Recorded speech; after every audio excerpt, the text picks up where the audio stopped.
बिस्मिल्लाहिर्रहमानिर्रहीम। अस्सलाम वालेकुम स्टूडेंट्स, आज हम मिसलेनियस एक्सरसाइज चैप्टर 4 का क्वेश्चन नंबर 6 स्टार्ट करेंगे। लेक्चर स्टार्ट करने से पहले जिन स्टूडेंट्स ने मेरे चैनल को सब्सक्राइब नहीं किया वो जल्दी से मेरे चैनल को लाइक करें, सब्सक्राइब करें, बेल आइकन को प्रेस कर दें ताकि हर न्यू आने वाली वीडियो का नोटिफिकेशन आपको मिलता रहे। इसके अलावा अपने तमाम जानने वालों के साथ मेरे चैनल को शेयर भी कर दें। तो स्टार्ट करते हैं। Question number 6 is 3x² + 4x - 5 × 3x² - 2 + 4x - 4। ये क्वेश्चन नंबर 4 से मिलता जुलता क्वेश्चन है। अब देखें यहाँ ये वाली टर्म और ये वाली टर्म सेम है। हम इसको इस तरह से लिख लेंगे +4x - 5 × 3x² + 4x - 2। इसको यहाँ लिख लिया और इसको यहाँ लिख लिया -4। अब इसको किसी और वेरिएबल y के इक्वल सपोज कर लेते हैं।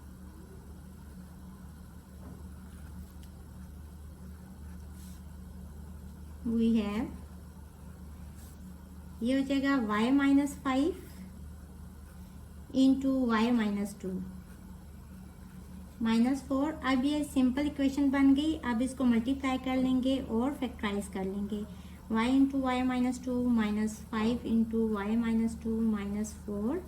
ये हो जाएगा y² -2y -5y +10 और ये वाला -4। y² -2y -5y is -7y +10 - 4 is +6। 6 को यहाँ y² के साथ जो कोफिशिएंट है 1 उसके साथ मल्टीप्लाई करेंगे तो 6 ही आ जाएगा। अब इसके फैक्टर्स बना लेंगे। 2 3 सा 6 होते हैं और 1 6 सा 6 होते हैं। हमें वो वाला फैक्टर चाहिए जिसको ऐड या सब्ट्रैक्ट करने से ये वाली टर्म आ जाए। अब देखें 7 है तो अगर इन दोनों को ऐड करें तो 7 आएगा y² और दोनों के साथ नेगेटिव साइन यूज करेंगे ताकि दोनों ऐड होके -7y बन जाए। इन दोनों में से y कॉमन ले लेंगे, ये हो जाएगा y - 6 और यहाँ से -1 कॉमन ले लेंगे। माइनस कॉमन लिए है तो ये वाला साइन नेगेटिव हो जाएगा। ये हो जाएगा y - 1 × y - 6। अब ये फैक्टराइज हो गया। अब अगेन जिसके इक्वल सपोज किया था y को वही वाली वैल्यू वापस लगा देंगे। Put y = 3x² + 4x। We have, ये हो जाएगा 3x² + 4x - 1 × 3x² + 4x और -6। ये हमारा आंसर आ गया। क्वेश्चन नंबर 7 में भी इक्वेशन गिवन है और हमने इसको फैक्टराइज करना है। 3 को यहाँ कोफिशिएंट है 2 उसके साथ मल्टीप्लाई करेंगे तो आ जाएगा 6। इसके फैक्टर्स बना लें। अब वो वाला फैक्टर यूज़ करना है जिसको ऐड या सब्ट्रैक्ट करने से ये वाली टर्म आ जाए। अब यहाँ कितने हैं कोफिशिएंट 1 तो 1 आना चाहिए। अब देखें 3 - 2 1 होते हैं और पॉजिटिव साइन होना चाहिए तो बड़ी वाली वैल्यू के साथ पॉजिटिव का साइन लगाएंगे और 2 के साथ नेगेटिव का साइन लगाएंगे। अब यहाँ फर्स्ट 2 टर्म्स में से m² कॉमन ले लें तो अंदर आ जाएगा 2m² + 3n² और यहाँ से n² कॉमन ले लें तो ये हो जाएगा 2m² + 3n²। ये हो जाएगा m² - n² और 2m² + 3n²। अब देखें यहाँ दोनों टर्म्स का स्क्वायर है और दरमियान में नेगेटिव साइन है तो यहाँ फार्मूला यूज़ होगा a² - b²। ये इक्वल होता है a + b × a - b के। तो ये हो जाएगा, आप इसको ऐसे करके लिख लें 2m² + 3n² और यूजिंग फार्मूला ये हो जाएगा m + n × m - n × 2m² + 3n²। तो ये हमने इसको फैक्टराइज कर दिया। Next question is x4 + 10x² y² - 56y4। अब यहाँ 56 को यहाँ कोफिशिएंट है 1 उसके साथ मल्टीप्लाई करेंगे तो 56 ही आ जाएगा। इसके फैक्टर्स बना लेंगे। 1 56 सा 56 होते हैं, 2 2 सा 4, 2 8 सा 16। 3 के टेबल में 56 नहीं आता। 4 के टेबल में 4 1 सा 4, 4 4 सा 16 और 7 8 सा 56। अब देखें इन सब में से कौन से वाला फैक्टर यूज़ होगा जिसको ऐड या सब्ट्रैक्ट करने से ये वाली टर्म आ जाए। तो हम ये वाला फैक्टर यूज़ करेंगे यहाँ ये हो जाएगा x4, बड़ी वाली टर्म के साथ पॉजिटिव का साइन यूज़ होगा, और वैसे इसमें क्या होने हैं, माइनस होने हैं, क्योंकि 14 माइनस 4 10 बनेगा, और छोटी वाली टर्म के साथ नेगेटिव का साइन यूज़ करेंगे। अब इन दोनों टर्म्स में से एक्स स्क्वायर कॉमन ले लें तो अंदर आ जाएगा एक्स स्क्वायर प्लस 14 स्क्वायर, और यहाँ से क्या कॉमन आएगा, 4 भी कॉमन आ जाएगा और वाई स्क्वायर भी कॉमन आ जाएगा। X square negative sign common लिया है तो ये वाला साइन अब अंदर पॉजिटिव का आ जाएगा, और यहाँ बचेगा 4, 14 सा 56 होते हैं तो 14 और वाई स्क्वायर, ये हो जाएगा x square minus 4 square, x square plus 14 square.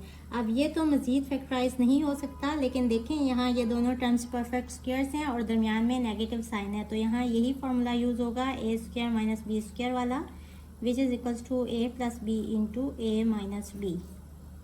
तो ये हो जाएगा एक्स स्क्वायर माइनस 2y का स्क्वायर। अब यहाँ a है x और b है 2y, तो एक दफ़ा इसको पॉजिटिव साइन के साथ लिख लेंगे और एक दफ़ा नेगेटिव साइन के साथ लिख लेंगे। This is our answer.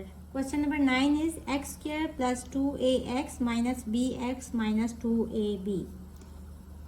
bx वाली टर्म को इसके साथ लिख लें माइनस bx, और ये वाली दोनों टर्म्स लाइक टर्म्स लग रही हैं तो इनको इकट्ठा लिख लें प्लस 2ax, और इनके साइंस इनके साथ ही लिखेंगे। अब इन दो टर्म्स में से x कॉमन आ रहा है तो ये होगा x माइनस बी अंदर, और यहाँ से 2a कॉमन आ रहा है तो अंदर आ जाएगा x माइनस बी। ये हो जाएगा x minus b into x plus 2a. So this is our answer. Question number 10 is a12 minus b12. दरमियान में नेगेटिव साइन है तो इसको हम स्क्वायर की फॉर्म में लिख लेंगे ताकि हम ये वाला फार्मूला यूज़ कर सकें, a square minus b square which is equals to a plus b into a minus B.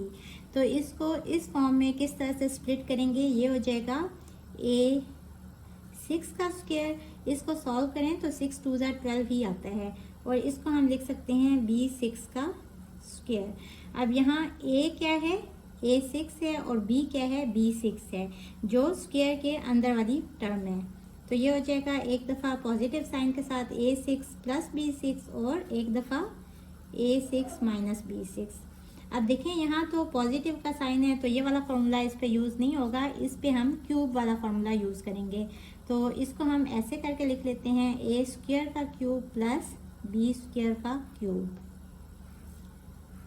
और इस पे ये वाला फार्मूला यूज़ हो सकते हैं। तो इसको हम स्क्वायर वाली फॉर्म में कैसे लिखेंगे, स्क्वायर बाहर लिख देंगे और क्यूब अंदर लिखेंगे, यानी कि 3 का स्क्वायर माइनस b3 का स्क्वायर। अब इस पे फार्मूला यूज़ होगा a cube plus b cube का, ये इक्वल होता है a plus b into a square minus a b plus b square. अब यहाँ a क्या है, जो क्यूब के अंदर वाली फॉर्म है, यानी यहाँ a है a स्क्वायर, तो ये हो जाएगा a प्लस बी यानी कि a square plus b square. ये हम इसको स्प्लिट कर रहे हैं इस वाली फॉर्म में, और ये हो जाएगा a का स्क्वायर है यानी कि a स्क्वायर का स्क्वायर, माइनस a b है तो ये हो जाएगा माइनस a है a स्क्वायर और b है b स्क्वायर, b स्क्वायर का स्क्वायर। और इसको हम इस तरह से स्प्लिट करेंगे, यहाँ a क्या है, a क्यूब है, और b क्या है, b क्यूब है। तो इसको एक दफ़ा पॉजिटिव साइन के साथ लिख लेंगे और एक दफ़ा नेगेटिव साइन के साथ, तो ये हो जाएगा a cube plus b cube into a cube minus b cube. इसको थोड़ा सिंप्लीफाई कर लेते हैं, ये हो जाएगा a square plus b square, और ये वाली टर्म क्या हो जाएगी, a4 minus a square b square plus b4। अब देखें इस पे अगेन ये वाला फार्मूला यूज़ हो रहा है, और ये वाली टर्म दोनों सेम है, तो यहाँ a ही है और b है, तो ये क्या हो जाएगा a plus b into a square minus a b plus b square. और इस पे भी हम फार्मूला यूज़ करेंगे a cube minus b cube का। आप इसको ऐसे भी लिख सकते हैं ताकि कंफ्यूजन ना हो, x cube minus y cube which is equals to x minus y into x square plus x y plus y square. अब यहाँ x क्या है, a है, तो ये हो जाएगा a minus b into a square plus a b plus b square. ये हो जाएगा a square plus b square into a four minus a square b square plus b four, a plus b, a square minus a b plus b square, a minus b into a square plus a b plus b square. ये answer भी ठीक है और इसको arrange करके भी लिख सकते हैं, a plus b into a minus b, फिर ये वाली टर्म लिख लें a square plus b square, फिर ये वाली टर्म लिख लें a square minus a b plus b square, फिर पॉजिटिव वाली टर्म लिख लें a square plus a b plus b square और एंड पे ये वाली टर्म लिख लें a four minus a square b square plus b four. So this is our answer. Hopefully बच्चों आपको आज के लेक्चर की समझ आ गई होगी। अगर आप मेरे चैनल पर नए हैं तो मेरी वीडियोस को लाइक करें, सब्सक्राइब करें, बेल आइकन को प्रेस कर दें। इसके साथ ही मुझे दें इजाज़त। अल्लाह हाफिज़।